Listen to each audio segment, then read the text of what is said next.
Well, to this now we cross to Faith Mangope, who's currently at the National Results Operations Center. Faith, clearly there's probably a lot more politicians that are trickling in there as opposed to a bit earlier as the day progresses. Well, absolutely, Nomfundo, and a very good afternoon to you. Results, well, we'll see a little bit later on this evening, but perhaps the IEC being a little bit relieved and somewhat happy with the turnout so far of those that are going on and to cast their votes at the various voting stations across the country. I think by lunchtime they'd seen about 3 million or so voters that had already cast their votes. How those numbers will trickle in until 9 p.m. Obviously, we'll be paying attention to the developments on that. A few of delays that there have been earmarked that have been seen throughout the morning, and some of those voting stations as well struggling to open on time because of either communities who were going through an unrest, protesting communities and the like. But it looks as though momentum is finally picking up. But it does really bring a question around how we observe these local government elections, or any elections for that matter. How is it that we determine these elections as free and fair? And I think most importantly, what is then the role of observer missions in ensuring that indeed these elections are free and fair? Now I'm going to hand over to my colleague JJ Tabano, who's also at the floor with me. JJ, we've been speaking throughout the course of the day really about how there's a third component that's been added to these elections. It's no longer just about being free and fair. It's now free, fair and safe.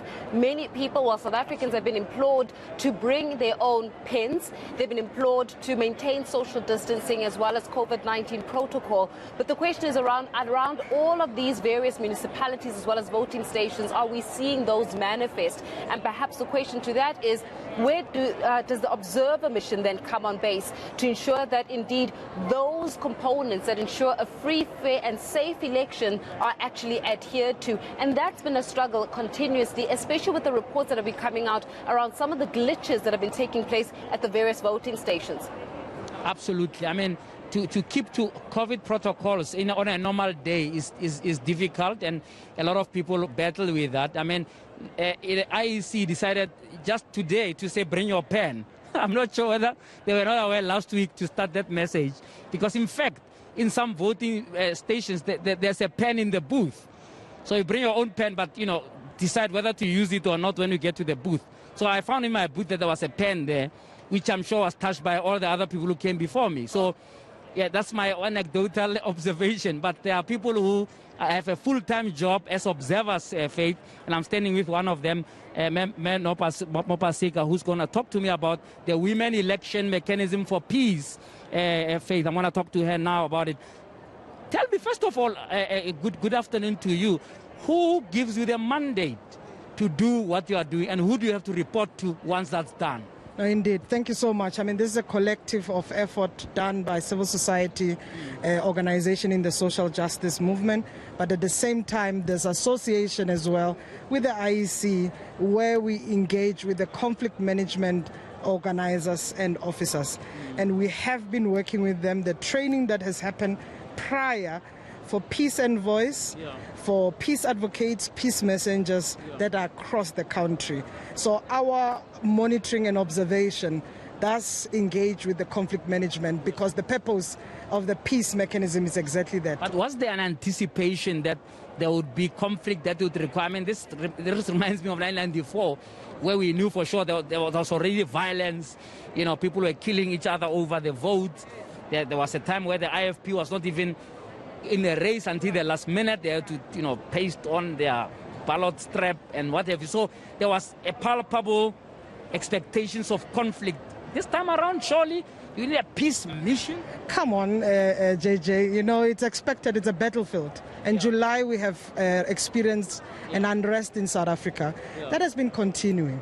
And there are hotspots during election on local government elections. If you take KwaZulu-Natal, you take Gauteng, you take other provinces, there has been pockets of violence and unrest that emanates from this. So it is anticipated that conflict is more likely to be experienced because of the battlefield experience. But so far, I mean, your general assessment, I know it's still early days for you to declare the elections free, fair and safe.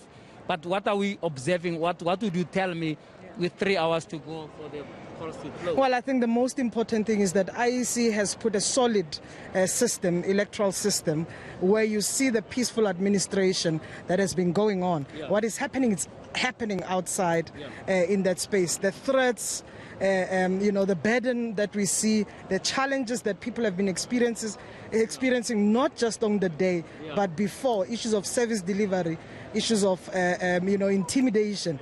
These are some of the incidents that we've observed throughout the day. And of course, but they're anecdotal. I mean, they're not widespread at all. No, they are not widespread at all. I mean, there's different incidents. Soweto, a protest in Mpumalanga, we've seen few cases of threats, even in the Free State.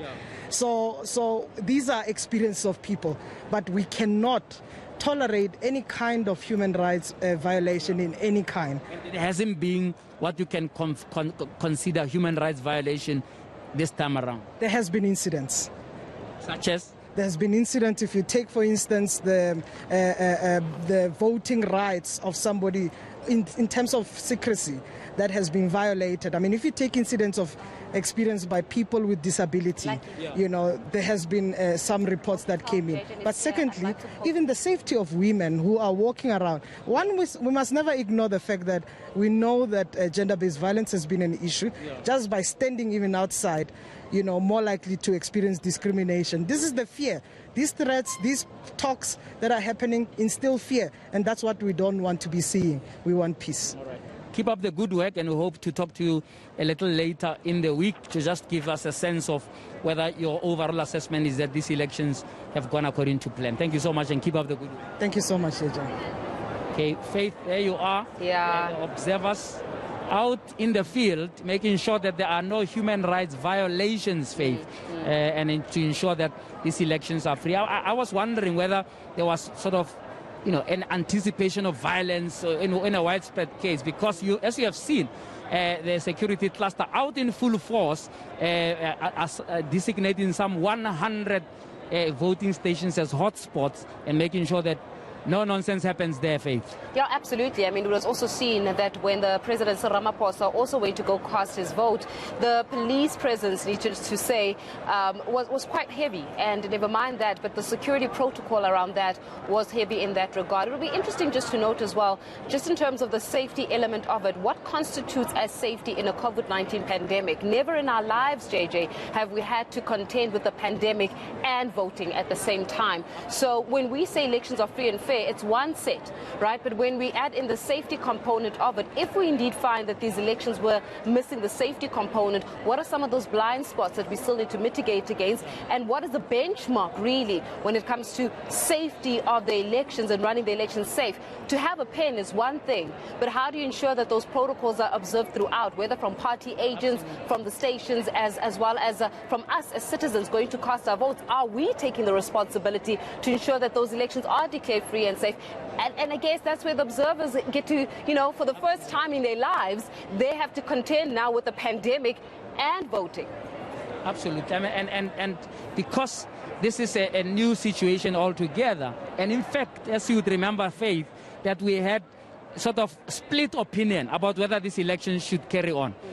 Some of us thought this is too risky. If you looked at the numbers at the time that this discussion was happening around June, July, August, they were horrendous. And one was wondering, how will it suddenly disappear in October or November in this case when you have an election? And nobody has managed to answer. There are a lot of people think that tomorrow we're going to go back to level whatever it is, because level now 4, the politicians JJ, have had... Level 4 is what many people are saying. They say we're going to all go back to level 4. Yeah, because the politicians have had their vote, they have had their rallies, and now we're being told to be aware of level 4 that's coming. So it's going to be difficult for them to declare these elections as safe until we see the numbers, Faith. Whether or not the elections are fair will be determined in 2 or 3 weeks' time from now, when the numbers either stay constant or spike, because now everybody came out queuing and so on, Faith. So something to look ahead to observe whether or not we did not risk the lives of many people in the name of these elections. Got you. Now, before we cross back to our studio in Hyde Park, objections. Have you heard so far of any objections that have been significant that have been cast to the IEC? I know that we are expecting the IEC to give a special briefing at about 6 p.m. This evening. So just looking at the objections, and I was sharing with you a little bit earlier on about how Blind SA, which actually had a conversation with ENCA yesterday or Saturday regarding how even certain officials did not make the universal ballot template available in many of the voting stations, and as a result of that they've had to actually lodge certain objections. Anything and any word from the IEC in that regard in terms of exactly what happens now as you take on those objections forward? I don't know about the IEC, Faith, but there are at least two that I'm aware of. One is by Action SA about some ruckus that happened in one of the voting stations that relates also to the station opening late, and then also the conduct of some of the officials. Of course, there's the Newsroom Africa incident where the journalist from over there was harassed by the police. So that's a formal objection in a sense that's been lodged. And then, of course, in KZN, the Reverend Meshwe, talking to me earlier, says that the ACDP has lodged an objection about a ballot box that was found stuffed with ballot papers before dawn. Unbelievable. So those are the three so far, and I'm sure the IEC would have received some. But I'm confident, as I said earlier on to you, Faith, I think any of the objections so far look to me to be anecdotal and really not a widespread issue of concern. And I must tell you that one of the things that is heartening about this election is the turnout, Faith. You remember the last time we had 9 million people not pitching up to vote after registering to vote. Yeah. You know, so I'm glad that we have a different scenario now that's emerging, that it looks like a lot of people out there to exercise their right. I'm told in Cape Town was a terrible storm over there that may also affect the turnout, but we will see about that, Faith. It definitely is a wait and see. 26.2 million people that have been registered to vote. We'll keep an eye on how many people actually turned out at the polls. Lumfundo, it's back to you in studio in Hyde Park. Thank you very much, Faith. An interesting talking point there around safety protocols in the midst of a pandemic. Will be interesting to see how we fared post these elections. Now we go